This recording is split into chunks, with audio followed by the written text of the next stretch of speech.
Hello, friends. In the high stake world of executive leadership, the greatest enemy isn't the competition. It is the internal pull of rag, which means desire in English, and dvesh, which means aversion. Therefore, in this video, we break down Bhagavad Gita, chapter 2, verse 64, and explore why mastering self control is the ultimate competitive advantage for the modern leader.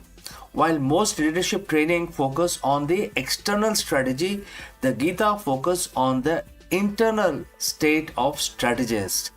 Let's go. Good morning, good afternoon, and good evening. Wherever you are, welcome back to the channel. Today we are going to talk about a concept that might sound ancient yet holds the key to ultimate competitive advantage in today's fast-paced business world. We are going to unlock a timeless secret hidden in plain sight from Bhagavad Gita, chapter 2, verse 64. As leaders, you navigate a relentless landscape of market volatility, stakeholder demands, and constant innovation. Every day, you face decisions that could make or break your enterprise. The question is, how do you consistently make the right decisions, not just the quick ones?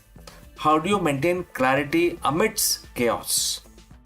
Many leadership training focus on the external strategies, market analysis, technological adaptation, team building, all crucial of course, but what if the most powerful lever for success isn't the external but deeply internal?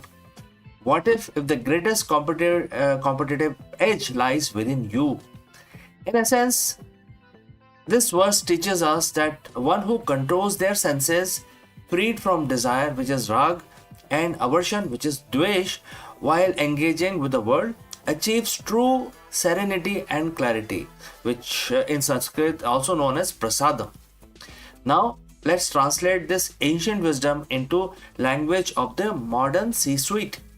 What are desire and aversion in our world? Rag or desire, this isn't just about personal wants. In business, it is the intense pull towards quick wins, the allure of trendy, unproven strategies, the impulse to overinvest in perceived hot market without thorough due diligence. It is the ambition that, unchecked, can morph into greed, leading to impulsive acquisitions, unsustainable growth targets, or neglecting long-term vision for a short-term gain. Dvesh or aversion, what is this? This is the opposite pole. It's the fear of failure, the reluctance to pivot, the avoidance of necessary but difficult conversations or decisions. It's resisting innovation because the uncertainty it brings, sticking to outdated models out of comfort, or delaying crucial investments due to perceived risk. It is a fear that paralyzes, preventing bold action when it is most needed. The Gita tells us that when we engage with the world, with markets, with employees, with competitors, while being driven by these desires and aversions, we lose our objectivity. Our judgment becomes clouded. Our inner state is compromised. Think about it. How many business failures can be traced back to leaders' unchecked ambition or an organization's collective fear of change? The emotional noise of rag and dvesh creates blind spots. It prevents you from seeing the full picture, from making truly strategic data-driven decisions. So what's the alternative? The Gita offers a profound solution, which is self-control. This isn't about suppressing emotions. It's about not being ruled by them. It's about developing the inner discipline to observe your desires and aversions, acknowledge them, but then make decisions from place of clarity and neutrality. The state of clarity, the mental peace achieved through self-control, is what the Gita calls prasadam. In business context, prasadam is the ultimate competitive advantage. Imagine a leader who can access a new market opportunity without being swayed by excitement of potential windfall or the fear of intense competition, can make tough decisions about restructuring or layoffs not from a place of panic but from a calculated understanding of long term sustainability, can engage in high stake negotiations without succumbing to the desire to win at all cost or the aversion to walking away from a bad deal. The leader is not reactive, they are responsive. They are not chasing every shiny objects.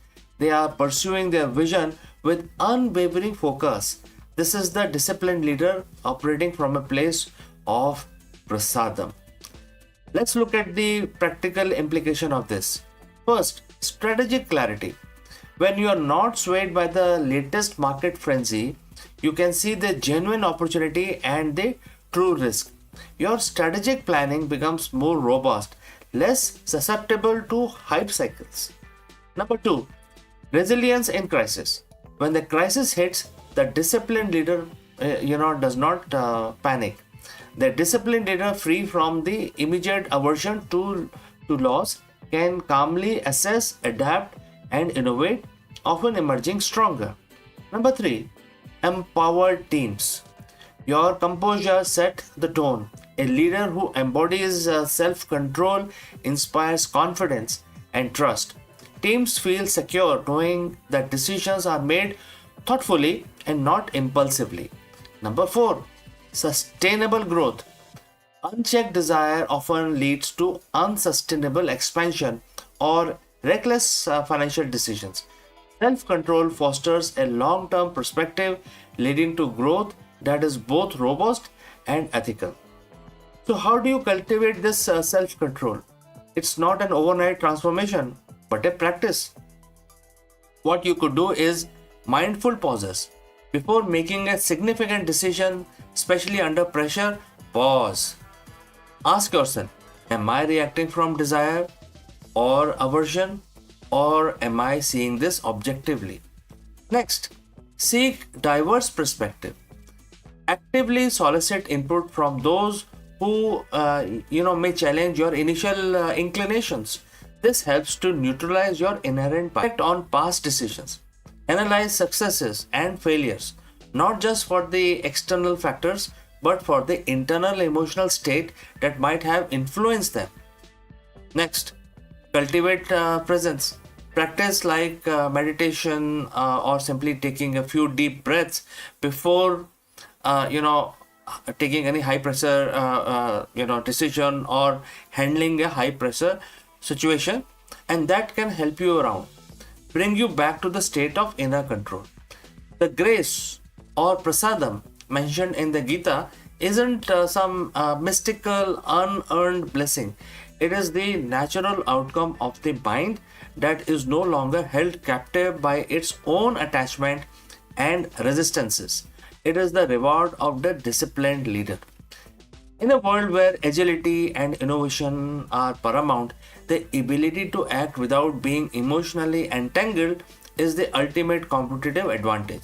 It allows for a clear vision, decisive action, and sustained resilience. The Bhagavad Gita, chapter 2, verse 64, isn't just an ancient philosophy, it's a timeless manual for executive excellence, reminding us that the greatest power we wield is the power over ourselves. So, friends, what do you think? Thanks for joining us today.